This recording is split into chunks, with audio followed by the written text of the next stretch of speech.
Broadcasting live from the Business RadioX studios in Phoenix, Arizona. It's time for Valley Business Radio, spotlighting the Valley's best businesses and the people who lead them. Hello and welcome to Valley Business Radio, where we tell the stories that traditional media tends to ignore and help connect you to the right people. I'm your host, Dr. Adrian McIntyre, and I'm joined in the studio today by four fascinating guests. This is the most people we've had in this studio since we opened. And we're going to have a great conversation about global business and Arizona, our engagements across multiple borders and regions. Joining me is Melissa Sanderson, Vice President for International Affairs with Freeport McMoran and co-chair of the Phoenix Committee on Foreign Relations. Welcome back, Mel. Thank you very much, Adrian. It's nice to see you again. You were here in July. We had a great conversation. We're going to take that in some different directions today. Also with us are Jeffrey Garza Walker and Joshua Rodriguez from Cresa. Welcome to both of you. Thank you. Glad to be here. And then rounding out the mix of our panel today, we have Kevin Hull, Vice President at BMO Harris Bank. Welcome, Kevin. Thank you, Adrian. Now, what I love about these kind of conversations is that there are topics that are so interesting and so nuanced and so complex that we could probably spend many hours talking about them. But they touch businesses here in the Valley in sometimes unexpected and interesting ways. So I'm always looking to find those angles that somebody who may be either deeply interested in international affairs or just mildly curious about some of the ways this might affect them and affect all of us here in the Valley, and they can get some new insights and some new perspectives. Mel Sanderson, let's start with you. I'd love for you to just give us a brief overview of your work and how your current role gives you a window into what's happening in the world as well as here in the Valley. Sure, it's a pleasure. I would say initially that the thing to know is that I'm also the chair of the Arizona District Export Council, and that is a public-private partnership working with the Department of Commerce to encourage exports, to bring new to export companies into that market, and also to encourage foreign direct investment into the United States. And all of those activities result in increased job creation for Americans. So that's a very key point in looking at why exports matter, why trade agreements matter. You take, for instance, what has been the effect of the NAFTA agreement just for Arizona. Let's not even talk about the entire United States. So for Arizona, over a 20-year period of time, what NAFTA enabled was a protected environment with defined parameters, boosting business confidence, and leading to the establishment of an extensive network of cross-border supply chain relationships.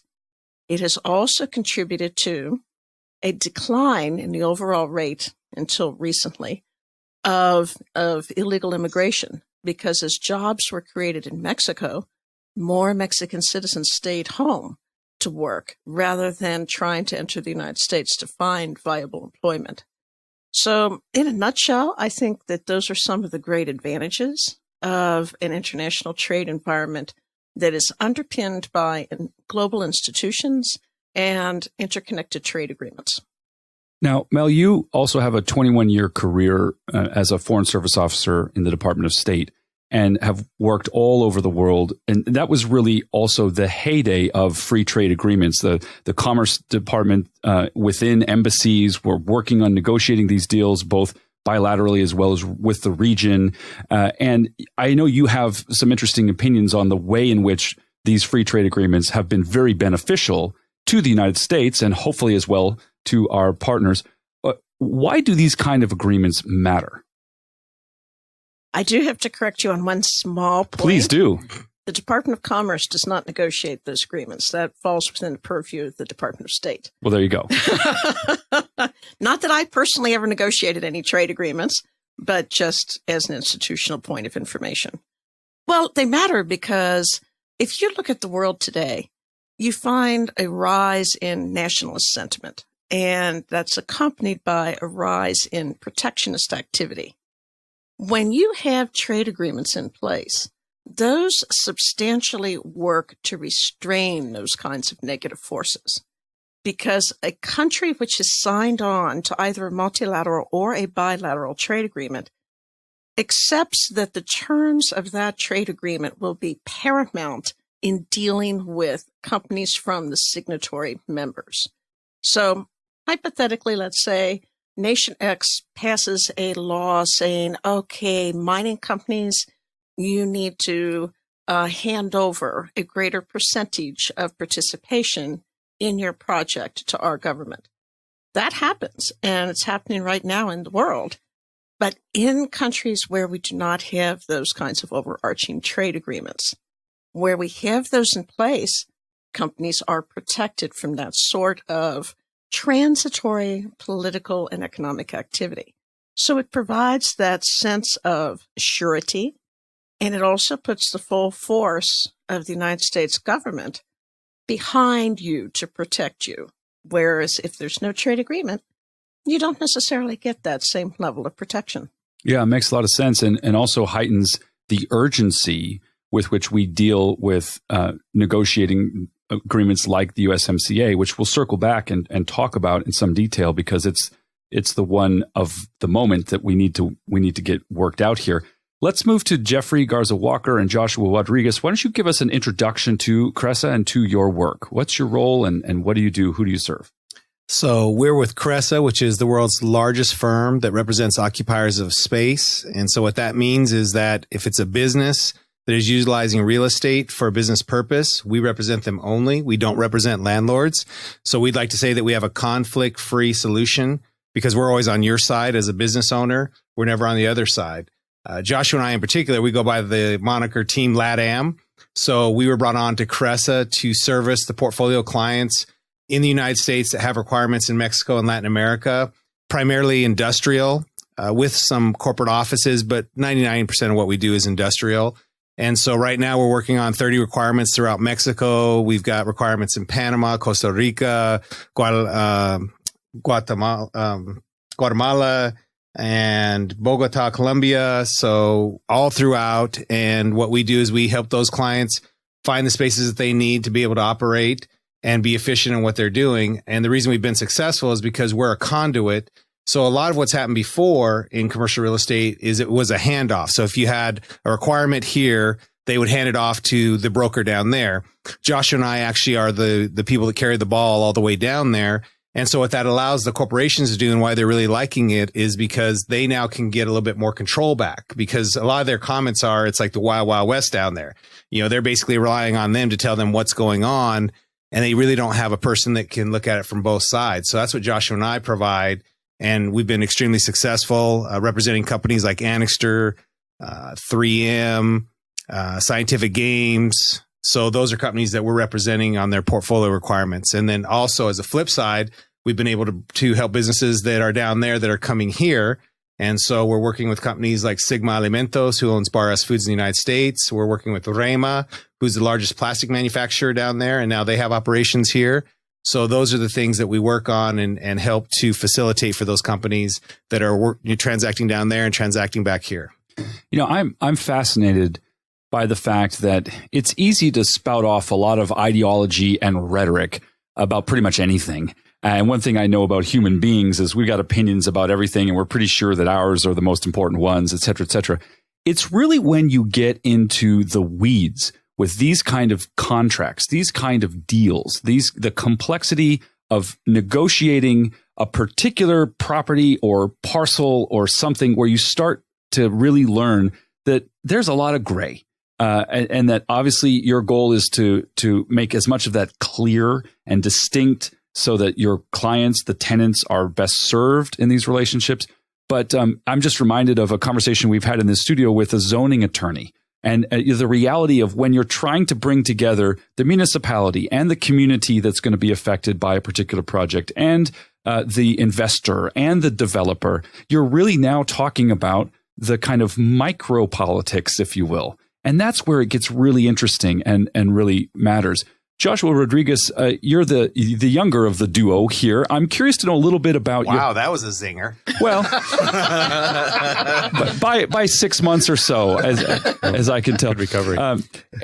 I'm curious to know a little bit about why you wanted to be involved in this.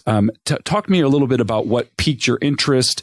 You received a master's in real estate development from Arizona State University, bachelor's in business management. So you've been in the world of business for a while. Why was this particular role something that appealed to you? Absolutely. So this has been a top priority for Jeffrey and myself to be able to execute and fulfill these requirements for a market that is just underserved. So we are proud and have the ability to not only speak the language for the market in Latin America, but we know the customs and the regulations that involve facilitating any type of transaction or advisory for our clients in those markets. So not only do we do Mexico and Latin America, we also service the at market transactions, but we pride ourselves that we have that niche in that market. And we, just like Jeffrey mentioned, we are the conduit where we take the ball from beginning to the end, from the start of the line to the finish line. Now, I've interviewed before other people from your industry, and it doesn't seem to me like anybody starts out thinking, you know what I really want to be when I grow up is a commercial real estate expert. How did you find your way specifically to this realm of professional practice?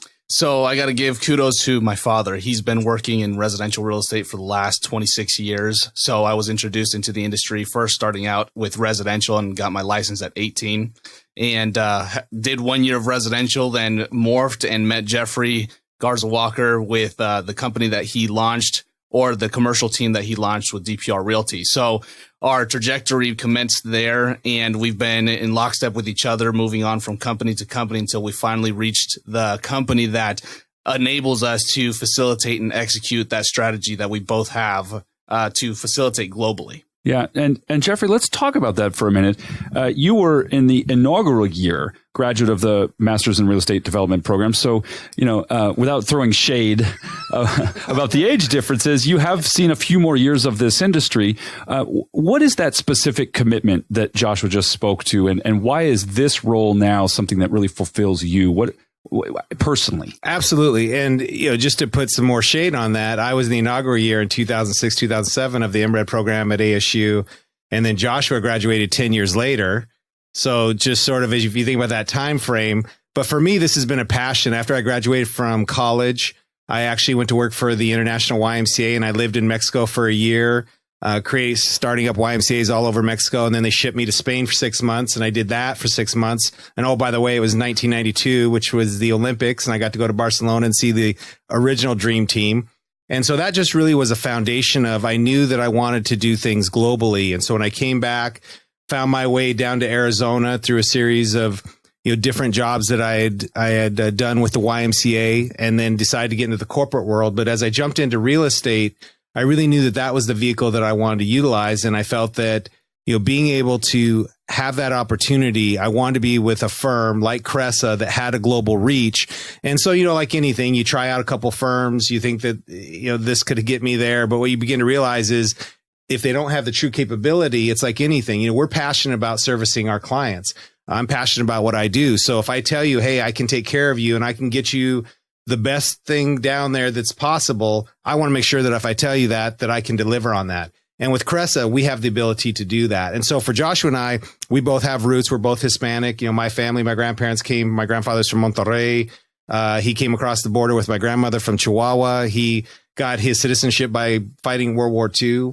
And Joshua has a similar story. His dad's from Puerto Rico, his mom's from Mexico. So, it's ingrained in our culture as well, but it allows us to fulfill both sides of our culture and both sides of our business priorities, which really, at the end of the day, how much fun is that you actually get to go and do what both your passions are? Yeah, absolutely.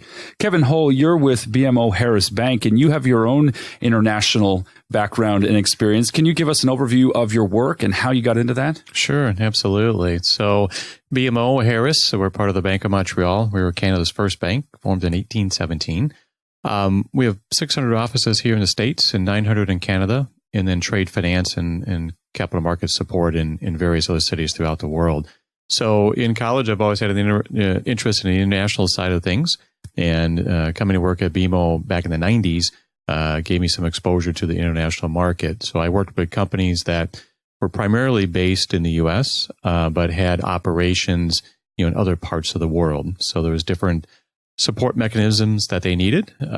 Also companies that were either importing or exporting that required various different support services too. And we can elaborate on those a little bit later. But very early on in my career, I had the chance to work with a company whose headquarters was based in Germany, had manufacturing operations on 4 of the 7 continents, and their U.S. operations was in my hometown in Chicago. So at a young banking age, relatively young, I guess, had the chance to get exposed to the international manufacturing and understand all of the logistics and challenges that were involved in that, and took a keen interest on that. And since that time, it's always been kind of a focus of mine to work with companies who have similar types of situations and then help them get through those situations and get to the next level. And when did you move to the Valley, and what precipitated that? 2012. And what precipitated it was one day I opened my garage door back in Schaumburg, Illinois, and the snowdrift was up to my chest. And went back in the house and said, honey, I'm done. After 40-some years of living in the snow, and my wife has family out here in Arizona, so we've been visiting here for so often. And had always said, boy, if there's ever an opportunity, sure would like to relocate. And my wife and I are both natives of Chicago, so it was a kind of a big decision for us. But back in 2010, BMO acquired M&I Bank, and the full conversion happened in 2012. So that's when I decided to relocate from BMO Chicago and come out to Arizona. Yeah. My kids who are 5 and 7 are just now having, well, I guess we started maybe 18 months ago, their first experience of banking, which of course so much has changed. I'm 46 and from when I was a kid, but I still remember as a kid going with my parents and getting my little passbook and kind of having that first initiation. Here's the banker and here's how your money works and here's how you give them your money. In fact, we were just rewatching the original Mary Poppins the other day, and that whole thing about, 2 tuppence, put them in the bank and you can turn it into imperialism and other things. It's a very dated concept. How do you begin to explain commercial banking? Now I'm being very self-interested here because I got a 5 and 7-year-old that listen to this show from time to time. What's the difference between the kind of banking they're just now starting to understand and the kind of work that you oversee and do? It's a good segue because I actually volunteer for Junior Achievement, and I teach a JA class for my son. He's our youngest. He's 9. And that's our topic. So we had to, it's a 5-session topic, and it's about entrepreneurship. And you start, talking about resources and region, and then you work through the different processes through the 5 sessions. But one of them is financing. And we talk about, the example that we did was a hot dog stand. Another one was ice cream stand. And went through the analysis of, okay, and these are 4th graders, mind you. And they were like with us, through the whole step there. What are you going to buy to sell? What are you going to pay your workers? What are you going to pay for advertising? And where do you get that money? And then that's where the banking side came in. A few kids said, my mom or my dad. But said, okay, we're talking bigger numbers here, so we gotta go to the bank. So you have that exercise, and how do you finance or obtain funding, and then how do you manage through your process to sell a product at a price high enough to repay the bank, pay your suppliers, and then pay yourself a little bit. So I know that's kind of a simple way of doing it, but the kids grasped onto it very well and had a lot of fun with it. So roll it ahead to real world, and it's a little bit more complex, right? You have different currency exchanges. So some clients have to buy in that host country currency. That creates a set of risk, right? So if the currency moves the wrong way, they could get hurt on that. So we sit down and put solutions together to help minimize that risk and mitigate as best as we can. So protect them on the exchange rate. That way they can protect their margins. If you're exporting product, you need to get paid. So we work with them on international letters of credit and making sure that once the order is fulfilled, there's a mechanism for payment to come back in. It works the other way too, where we have a client who wants to export a product. And the client, their customer, this one was in Turkey. And it was the first time the two businesses were working together. The Turkish company agreed to do a full prepayment of the order. It's the first time they were doing business, but they needed some assurances that that order was going to go through. So we stepped in and did what's called a payment guarantee. So we issued a letter of credit to the Turkish company saying that if that product is not shipped, then you can draw on that letter of credit and get your money back. So obviously our client was very creditworthy, so we were able to provide that kind of letter of credit guarantee. But that's some of the nuances from the international side. You may not always encounter that on the domestic side, but it is a lot more frequent on the international side. Well, I'm struck by the fact that for so many businesses, the explosion of access to technology and markets and communication infrastructure through developments that have taken place on top of the internet in the last 15 years has really changed the game. And you now have everyone from, solopreneurs and home-based businesses who are developing significant e-commerce operations, selling something that they either make or source themselves, and whether they're selling it on Amazon or they're selling it through Shopify, using Instagram swipe up ads to drive awareness for consumer facing products. In the B2B world as well, so much has changed. And I'm struck by the fact that there are established large multinational companies that have kind of been navigating this for a while due to imperialism. We go back to the Dutch East Indies Company if you want to do the history lesson on this. But today's environment, there are many companies that may be thinking about going global. And it really would be, as in the case of that Turkish example, doing a transaction for the first time. There really is a bit of a frontier, a Wild West, except it's not limited to the West, as most things aren't. Except for our presumptions of superiority, but that's a different story. In any case, how do you begin to talk with companies about the benefits of going global, the challenges they might incur when it's something new, not something that they've been doing for 30 or 40 years? Great, good question. We've had those conversations with companies, and from the benefits side, diversity and diversification of a client base is key. It makes for a stronger company. It can protect you in case of, if one of your clients is acquired or has an issue. If you have a diversified client base, you can kind of withstand some challenges a little bit better. It also makes you a little bit more valuable company in the eyes of shareholders or investors and those who are looking to acquire a company. So diversified a client base helps out a lot. Diversifying geography. Right now, U.S. economy is probably growing better than most of the other economies. But what if that changes? And what if Europe starts growing faster, or Asia or South America? Wouldn't it be nice to have relationships and customer relationships in those areas as well? That way, if we slow down and they pick up, you hedge yourself a little bit. So it helps from a geography standpoint. It helps from a client diversification standpoint. So to me, that's one of the biggest benefits. You have multiple sources of revenue then, and that makes you more valuable in the eyes of investors and shareholders.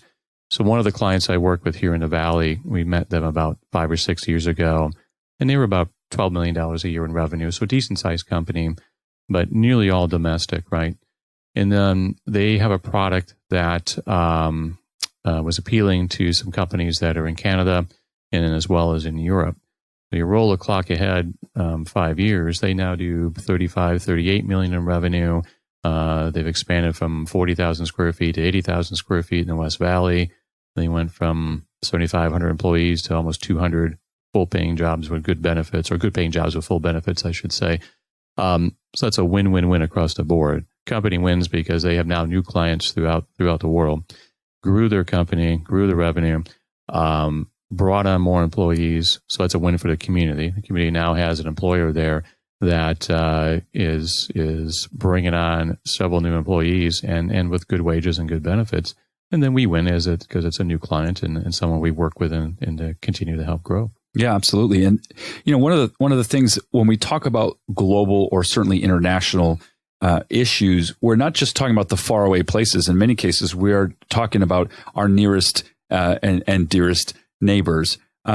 There's unique dynamics here in Arizona with regard to our trade relationship with Mexico, by far our largest trading partner, and the many different types of companies, some based in the U.S., some based in Mexico, some based other places, trading both, that are actively engaged in a daily practice of international business. Again, this is far from the rhetoric and the nightly news spin and things of that nature. There's people who are every day concerned with moving products and expertise back and forth across this border. Let's talk about that for a little bit. Joshua and Jeffrey, certainly with your focus on Latin American relations, Mexico plays a role in that. What are your thoughts on the current state of trade and business more generally between Arizona and Mexico?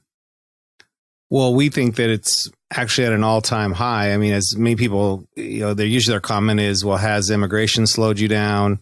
And we say no. If anything, what's really even spurred more activity is the tariffs with China. So what we've seen is a lot of companies have pivoted and actually either moved operations from China to Thailand or pivoted to Mexico. And they're finding the nice thing down in Mexico is that they've developed a tech force. So before it used to be primarily manufacturing. Now there's a tech force down there that companies are tapping into. So that's a thing that's become really something that a lot of companies are willing to go down and utilize that workforce. And then manufacturing is still at a great price down there, but it's with the supply chain logistics, it's easier than ever to move product back and forth. And in fact, Arizona is going to be the first airport, Mesa Gateway, where we're actually going to have a customs official from Mexico and from the United States on premise that you'll be able to fly your goods here, have them get through customs and distribute those throughout the United States. So these are things that are game changers. This is allowing companies to have much more quicker velocity, allowing them to be able to move those products, to get them going back and forth.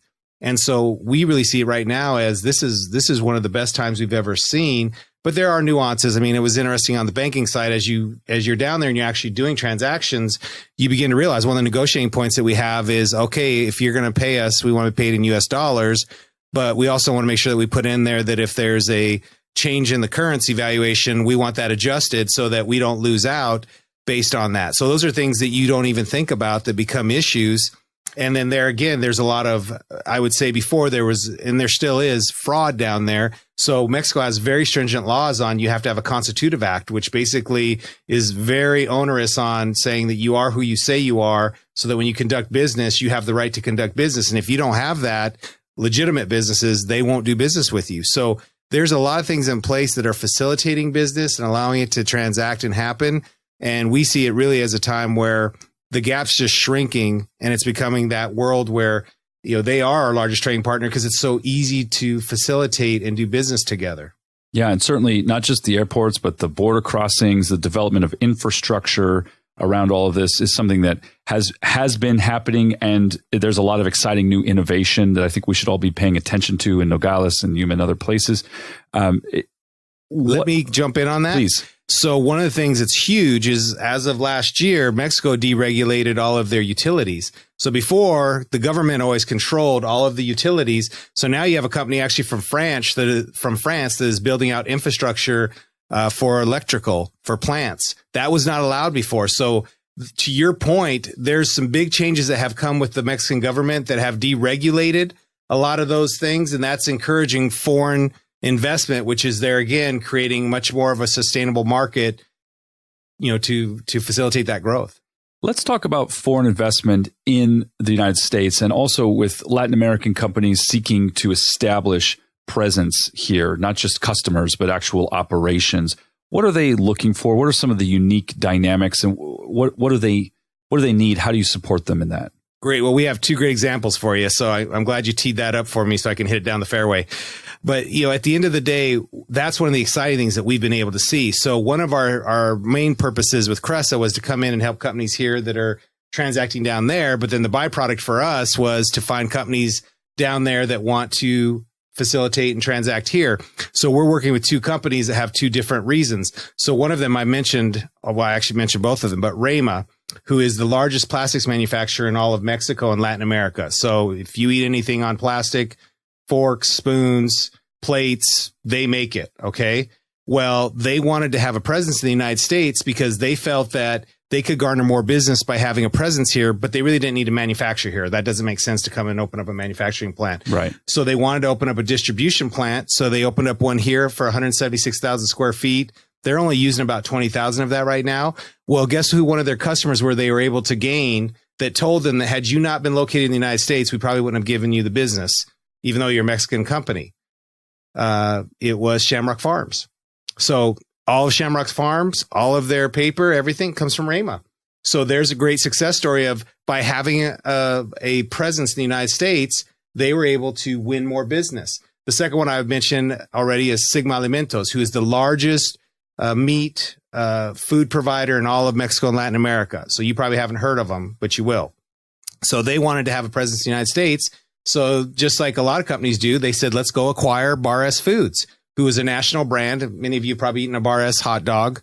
They're in a lot of supermarkets, but they bought the Bar S brand. And so now they're here and they're rebranding that so that they can launch. And so we're helping them with a requirement in Chicago. They're redoing things to that. And then Sigma also bought another company in Europe. So they have Sigma Europe, and their main location is out of Madrid, Spain. So there again, example of a large company coming here and making an acquisition and then needing help to fine tune that so that it fits the overall portfolio.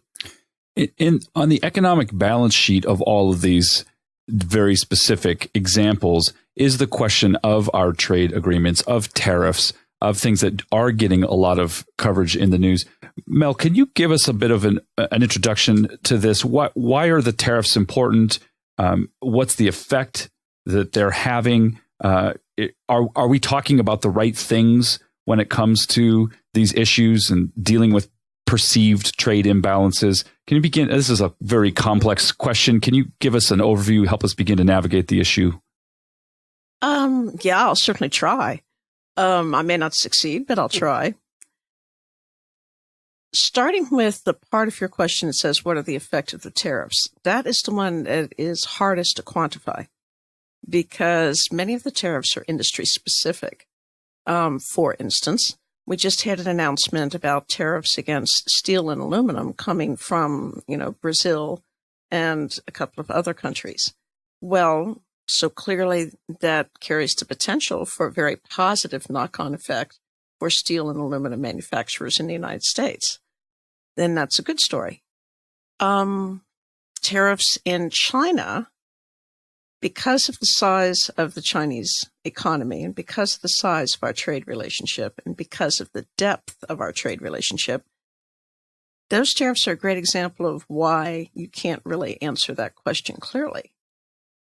You can certainly make the argument that those tariffs have had an effect of bringing the Chinese to the table to talk about some of their IP practices, because China consistently for 20 years has had laws in place that, in simple terms, requires technology companies to hand over a lot of their fundamental technology and knowledge to Chinese competitors. Clearly unfair. There's no reciprocal requirement in the United States that would provide the same demand to Chinese companies. So you can definitely make an argument that tariffs are one, legitimate response. But then you get into areas like, well, what about agriculture? Tariffs on agriculture are very rarely positive because they tend to negatively affect both sides of that equation. So that's just to say that industry by industry, the answer could be, yay, it's great. Or the answer could be, oh my God, what is the government thinking of leveling tariffs in this regard? On the global scale, economists are increasingly worried about a global recession as a direct knock-on effect of the tariffs and a direct knock-on effect of what could be construed as attacks on a system of global free trade agreements. And the consequences of that, as I remarked earlier, can be unleashing protectionism, can be attacking fundamental institutions like the World Trade Organization that has played a profoundly important role over 30 years in facilitating trade and resolving trade disputes before they reach the level where governments can begin imposing tariffs. And incidentally, rules on whether tariffs are an appropriate response to a very complex economic situation. Well, to that point, I mean, Abraham Maslow said years ago that if the only tool you have is a hammer, everything starts to look like a nail. Begs the question, if the only tool is tariffs, well, anyway, it's not the only tool. Are tariffs the only way? Are they the best way? What are other mechanisms available to deal with these perceived imbalances? Well, as an economist, I will tell you that when I was trained, I was told that tariffs are the tool of last resort. That is what you go to when negotiation has failed, when reasonable discussion has failed, when the losses to an industry are reaching unacceptable proportions. Then you go to the tariff solution. But frankly, trade agreements are actually an alternative solution, and a far more preferable one. The problem that trade agreements face today is, in order to negotiate a trade agreement, all parties to the negotiation have to share one fundamental belief, that trade agreements are good. And let's not confuse that with trade agreements mean everybody wins, because there's no such thing.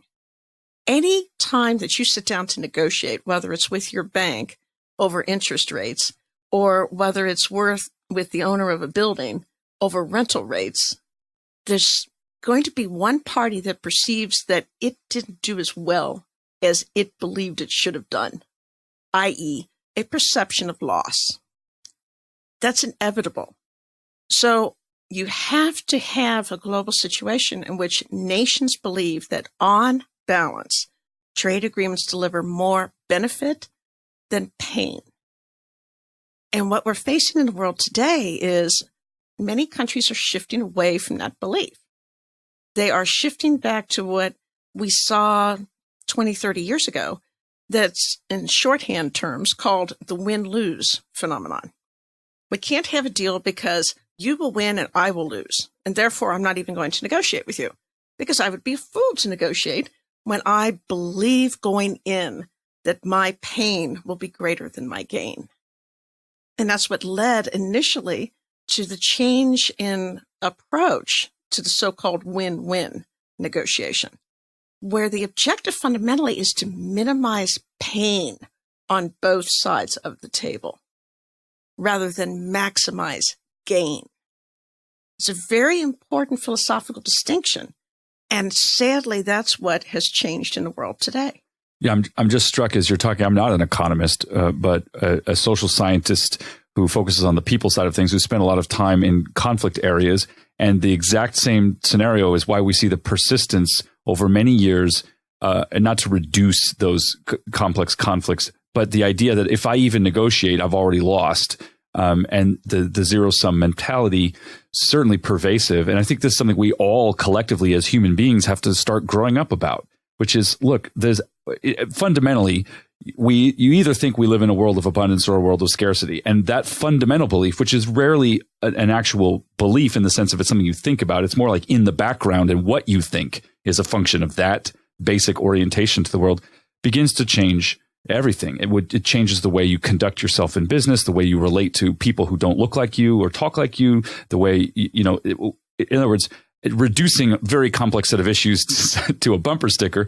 Is fear driving this, or is the goal of working together to make everyone better driving this? Kevin Hull, I'm certain that tariffs are an issue that has affected your clients. How does your customers? How does that look from the banking side of things? Yeah, it definitely has affected some of our clients, and we'll use companies that import from China as an example. We have several that are involved in that. And the immediate impact, it does affect pricing and affects their margins. The tariffs are a real cost, and not all the times you can pass on those costs to your clients, or if you can, it's usually gradually. So an example that kind of sheds light on that. So if you're buying $1 million of product from a exporter based in China, and you have a 25% tariff, that's $250,000 you have to pay right now to get your product, off the port, right? So that $250,000 is not going to go to invest in property, plant, or people. That is where you have the negative effect on the economy. It's no coincidence that when the tariffs were instituted, that immediately we went from a 2.5%, 3% GDP down to what, 1.5 to 2. Mm-hmm. So I'm not an economist, but as a closet economist, I think there's obviously a direct relationship there between those two. So what do companies do? They have a couple of different choices. They can work to pass on those price increases. Very difficult, especially if they're dealing with large corporate retailers, because a lot of the pricing is set well in advance. Or if they can pass along that pricing, it's usually done gradually over time. So they'll eventually recoup that $250,000, but it's going to take some time. They can work on the currency side of things. Is there some relief if they bought in U.S. dollars, if they bought in host country dollars? Can they help protect their margin that way? The one thing we did notice is the valuation between China currency and U.S. dollar.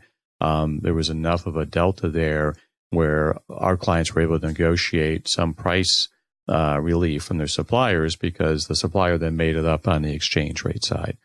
And then, the other side of things is, and we're seeing this from more and more now from clients, they are looking to source product from other locations. We are seeing more activity in Mexico now than what I've probably seen in the last 10 years. Others are staying in Asia, but they're going to Cambodia, they're going to Vietnam. Some is coming back to the States, not a lot, but some.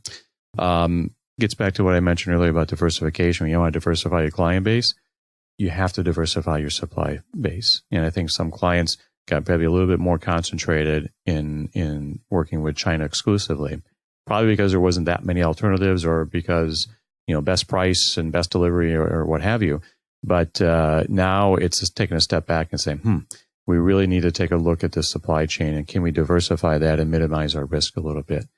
We have a couple of clients that have looked at that and said, you know what, we're going to stay here in China. We have a great relationship with our suppliers. We're working on the pricing. If I pack up and go to Vietnam, or if I pack up and go to Cambodia, there's already trade deficits there. Are we going to go through this again? And that brings up a good point, So some have chose to go ahead and hunker down.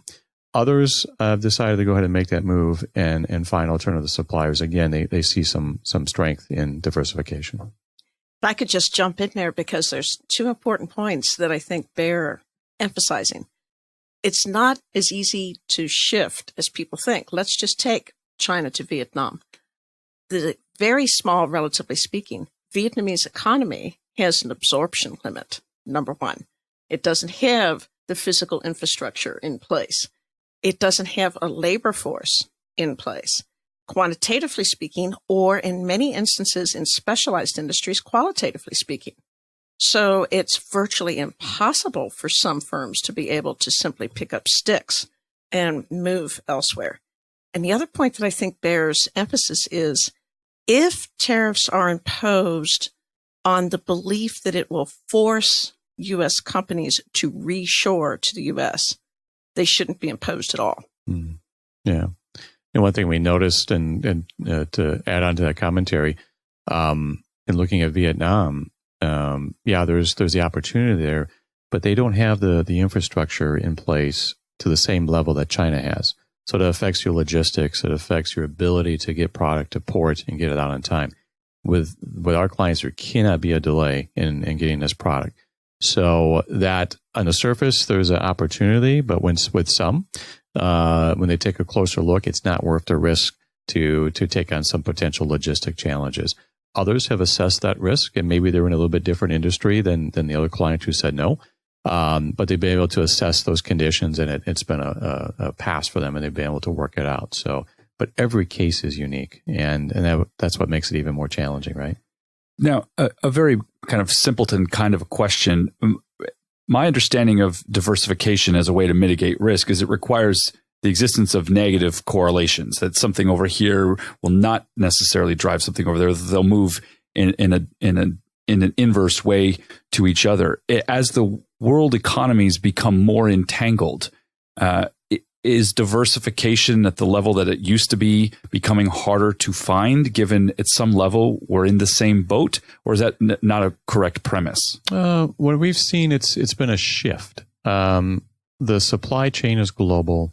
And I'll give you an example. The issue with the EU, with the Boeing case, right? So the potential for tariffs to go on certain products that are being shipped to us out of Europe or out of the EU. we have a client who's 100% concentrated. All of their product comes out of the EU. They could be adversely impacted. They worked with their suppliers who have operations across the world. So you're right in a way, it may move from one area to another. So negative there, positive over here, but it's the same company. So from that company's side, it's a wash, right? So they were able to mitigate the exposure by shifting production from EU to a different area of the world. And hopefully that, for EU's sake, hopefully that production will go back there, and not harm them. So, but, that because those tariffs were significant, it would have, evaporated the margins on these products. So, that's one key when you're working with suppliers is what is their diversification policy? Do they have the ability to shift production to other areas then? And not just tariffs. What if there's natural disaster? Look what happened in the auto industry when the tsunami effect in Japan. That was a horrible situation. And then you tack onto that how it affected the economy. The auto industry struggled from that because a lot of parts were produced in that area of the world could not get produced, and it slowed that industry down. So, other natural disasters, whether it's earthquake or weather storms or whatever. Similar. I don't remember the details, but a similar thing hit technology industry with the drastic reduction in capacity for hard drive production due to flooding in Southeast Asia a number of years ago. Semiconductors. Man. Yep. Well, before we move on, I think it's also important to note that the tariffs are not monolithic, by which I mean the Department of Commerce has an exemption procedure. So, they take a look, they listen to industry associations, they even from time to time listen to individual companies in order to evaluate the impact. And yes, it can be a lengthy and legalistically complicated procedure, but you can apply for exceptional status. And I think that's important also for people to know that it doesn't necessarily mean that you have to be trapped and be eradicated. It's worth the investment of time. We've had a few that have done that and were successful. And if you can save yourself 10, 15, 25% on tariff, it's worth that investment of time. Jeffrey Garza Walker, Joshua Rodriguez, as we look at the commercial real estate industry, what are some of the emerging trends? What are you seeing on the horizon in this global perspective? So when you say trends, do you mean what do we see happening as we go forward into the next? Can you believe it? We're leaving the 19 and heading to the 20s. Still trying to wrap my head around that one. I think you just spoke about it. I mean, it's such, I tell people it's a shrinking world. We're getting so more connected and close. I mean, really, that's one of the things we're involved with the Global Chamber. We were awarded the top international commercial real estate firm by them. But the reason we joined the Global Chamber was because it's a network of other individuals that we can reach out to and be able to facilitate whatever we need in those countries. And I can do it off my iPhone. We do video calls off our iPhone. We go into our conference room and put them up on the screen. I mean, we've got the WhatsApp. I mean, it's amazing at the amount of connectivity. And I tell people, if you look at year over year, like people think about, we're the retinal scan and all that stuff's people, it's coming. I think in the next 3 to 5 years, you won't have a wallet. Everything's going to be on here. And eventually this is all going to be implanted in your body. And I think people think that that's science fiction. But when you go back to the global scale, it's so much easier to transact and conduct business that people are figuring out, how do we do that? How do we minimize our risk? How do we take advantage of things that you can do at a lower cost basis that allows me to grow my company and offset that risk and create more of a profit margin? And those questions are being answered on a daily basis. People are looking at that. How can I be able to leverage those assets in other places that give me a competitive advantage to my business and what I'm doing? And I love what you said about, it's not about, winning. It's about how can I be able to grow my business and not have so much pain that now I'm, stuck here in one spot, the United States, and I've only got these resources. Now the world is at your doorstep. And when there are moves with tariffs, all those things are going to happen, but you can pivot and go anywhere because you can get connected and talk to anyone across the world at the touch. We've all got these sitting on your table right now, these cell phones. And we can reach out and touch anyone in the world. I mean, how amazing is that? Yeah. When I worked internationally as a media and communications officer, policy advisor, I had 2 sat phones and 3 GSM mobile phones with 9 SIM cards. And depending on whether I was in Egypt or Sudan or London or wherever, I would be switching those all out. And it's now all WhatsApp, for better or for worse. But it's different, and it's certainly accelerated the rate at which we can communicate. There are other issues that emerge as we shift everything to apps owned by private companies. But in any case, it's fascinating to me. Mel, I said we would circle back and talk specifically about the USMCA, the U.S.-Mexico agreement, something that has been signed by the heads of state, has not been ratified. Congress is preoccupied with other important issues. What are your thoughts on the USMCA? What do people need to know about it? Top line kind of messaging. Why is this important to kind of get this new agreement ratified? I think I'll start answering it by saying that absolutely what you just said about the internet and all of the changes affiliated with that, which are coming down the road, is exactly the reason why we need the USMCA passed. Because NAFTA was great for 20 years, but the whole world changed in 20 years. When we negotiated NAFTA, we didn't have the internet as we do now. We didn't have that pervasiveness. We didn't have the ease of, as you mentioned earlier, Adrian, the single person sitting at home who's selling their product in Vietnam. Yeah. Unless you were at a university, you didn't have an email address. America Online was still sending out CDs in the mail to try to get people onto this new thing. So the game has changed. Exactly.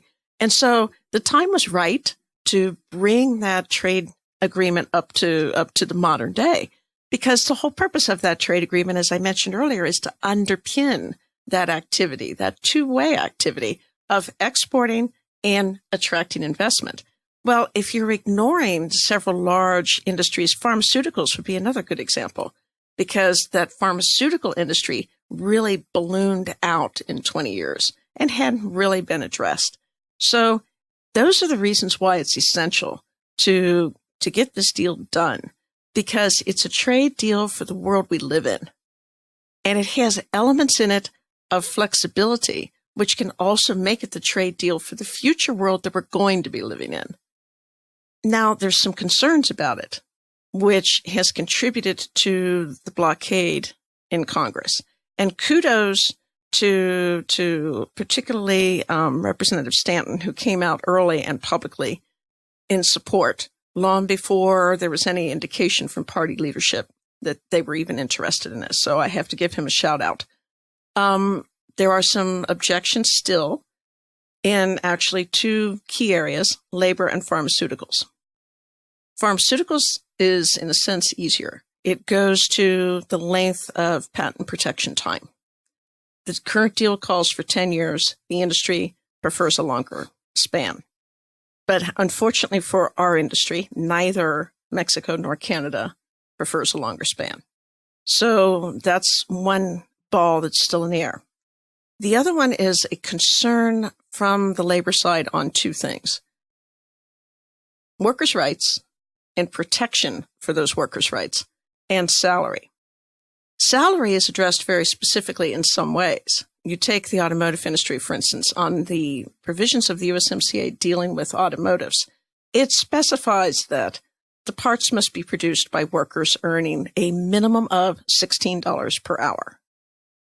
Now, you could argue that that's designed to force everything to be produced in the U.S., but that's not actually the intention. The intention is to bring wages up in Mexico, raise the standard of living for human beings on both sides of the border, minimize pain, right?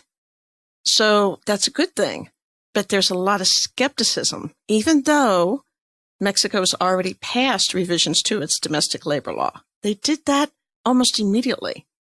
But even though they have a new law in place, even though they are moving right now to provide additional measures of protection, and even though the Mexican president is what we political scientist types would call, a populist president, a man of the people, and therefore more likely to favor workers' rights over corporate rights. Despite that whole dynamic, some level of skepticism remains. and therefore there's been reluctance to move ahead. I would say that the latest indications from Speaker Pelosi are that this is not going to get dealt with this year. If that proves to be true, that is extremely unfortunate. Because as we all know, once we get into next year, we're going to be in campaign mode. And I think that being in campaign mode and given the acrimonious political environment of our country, I fear that the trade agreement then becomes a case of, well, why would we want to give Trump a win? And my answer to that is, this isn't about the Republicans win and the Democrats lose, or vice versa. It's about what is good for this country. And this deal is good for this country. This deal matters for human beings, for Americans. So let's quit playing around as if this is some rhetorical political question in the sky. This is about on-the-ground business, on-the-ground jobs, on-the-ground investment. Let's try to get it done. Very passionately and well said. Kevin? I had one point. The other risk is if we don't get this done, we fall behind. Other countries are executing trade agreements. We're falling behind. So as a region, and when I say region, North American region, if we don't get this thing done, we now are at risk of not being able to capitalize on, you brought up a very good point, wages going up across the board. Think of the buying power that those citizens will have now, right? Whether it's buying product from us or from Mexico or Canada or from Europe or Asia, South America, they now are moved up into the world. They can go out and get the Apple Watch, the whatever products we make that they're going to be interested in. So I fear we fall behind as a region if we don't move forward. I recognize the political difficulties that are there, but my gosh, as you said, it's time to put the politics aside. This benefits us as a people and as a region. And Mel, last time you were on this show back in July, we talked about China in Africa and how they outspent us, they outmaneuvered us, they were willing to play a long game and to start it much sooner than us. And whereas many African countries, 11 of the fastest growing economies on the planet are in Africa, many of them would rather be doing business with the United States unless we're not there when they need it, and unless we're not on the ground negotiating, providing services. Because as much as you might have a concern about some of these issues, maybe you don't, I might, like pipelines, for example. When you're having a project that's going to have that level of involvement in the local community, sometimes good things happen too. Sometimes schools get built and people get clean water and other things. So, well, there are downside risks of all of those, and we should look very carefully at the environmental and human costs of extractive industries. At the same time, we also got to look at the reality of that these can be a force for good. And this us versus them rhetoric just doesn't serve us. Here at Business Radio X, we say some media leans left, some media leans right. We lean business. And in this studio, we lean human. So let's talk about the ways in which we can all do better together. One thing we didn't talk about, which we need to, I was about to shut this down, and I realized we can't, because the one thing that's brought us all together is, in fact, the Global Chamber. Doug Brunke brought you here, sent you to me, and we've done a whole series with them. And I'd love just to hear very briefly from each of you about the Global Chamber. They have an event coming up, which I'll speak to at the very end. But this is one of several very active international organizations here in the Valley. I'd love to hear from you what your thoughts are on the Global Chamber as an opportunity for folks that aren't as familiar with it. Mel? Let me see, in 1 minute or less. I've known Doug now for many years, and he is a consummate professional and a consummate connector. And he has managed to build an organizational structure which is focused on personal relationships, as Kevin mentioned earlier, which is focused on business interconnectivity, as you guys have mentioned earlier. And he basically built that from a very small base to now over 535 countries. So if that's not a resource that you think you need to know about, I think you're crazy. Right. Great. And Jeffrey, you mentioned the Global Chamber and how important your membership has been. For somebody who's not a member, is not aware of them, what would you say to kind of pique their interest and get them to check out the website, come to the events, things like that? I would just say that the Global Chamber, and Doug refers to it as the Global Tribe, is truly that. It's really not just an organization.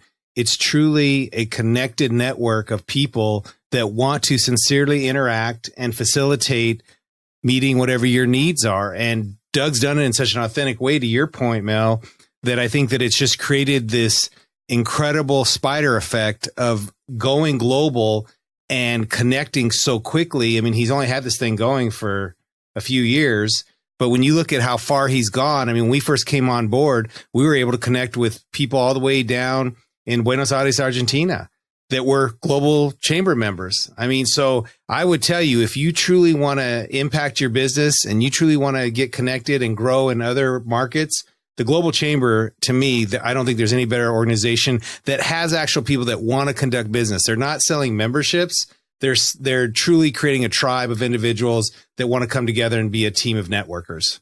And Doug owes me for that one. Kevin, you're on the advisory board. You've served in a number of different capacities with many internationally minded organizations. What does the Global Chamber mean to you? What do folks need to know about it? Right, a couple of things. Well, maybe to echo Jeffrey's comments, I always look back, especially this time of year, and say, how did I source my new business opportunities? How did I source new relationships?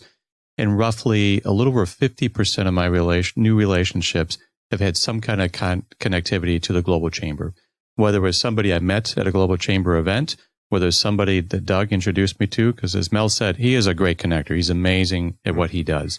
Or it's somebody I met at a function who introduced me to somebody else, who introduced me to somebody else, and then you get connected that way. So it's a great resource for globally minded individuals. And even if you're thinking about going global, you're not there yet, it's a great way to connect and learn. And that's the other benefit. It's not just, business generating there. It's knowledge.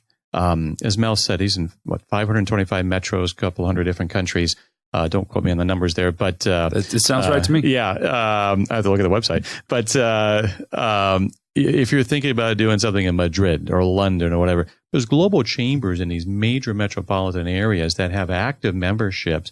You can pick up the phone, you can get on the internet, you can communicate with members in these other chapters and start getting some of your questions answered, or start having a dialogue about what you're thinking about and what maybe some of your concerns are, and get some really good feedback from some very, very knowledgeable folks in those markets. So to me, it's the knowledge that really comes out of those connections. And the business side tends to follow that. Absolutely. I mean, I did just want to insert on that. I think you were going there, but to complete that, there's actually workshops that you can join that are based on increasing your knowledge on how to facilitate business globally. So not just, business connections, but actual workshops that you can attend. And I think that that's another key component that you brought up. Mm-hmm. Yeah, I spent the middle 15 years of my life as an expat.